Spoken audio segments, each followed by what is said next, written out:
In this video, I'll show you how to connect your headphones in a Zoom meeting for clear audio. Start by plugging your headphones into your computer before joining the Zoom meeting so your system recognizes them as the main input and output device. Once you're in the meeting, look at the bottom left corner of the Zoom window and click the small arrow next to the microphone icon to open the audio options. From the menu, select your headphone brand under both the microphone and speaker sections. This makes sure your voice uses the headset mic and you hear others through your headphones. You can click on Audio Settings to explore more options, and here you can select and test your headphones.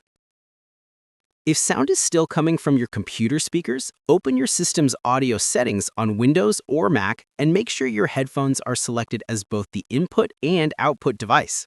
After making these changes, return to Zoom and test your audio. You should now hear everything through your headphones and your mic should work with no echo. If this tutorial helped you out, make sure to like and subscribe for more helpful guides. And if you found real value in it, a super thanks would be greatly appreciated. Feel free to reach out if you encounter any issues during the process. If this video helps you out, please leave a like and subscribe. Comment below if you have any questions.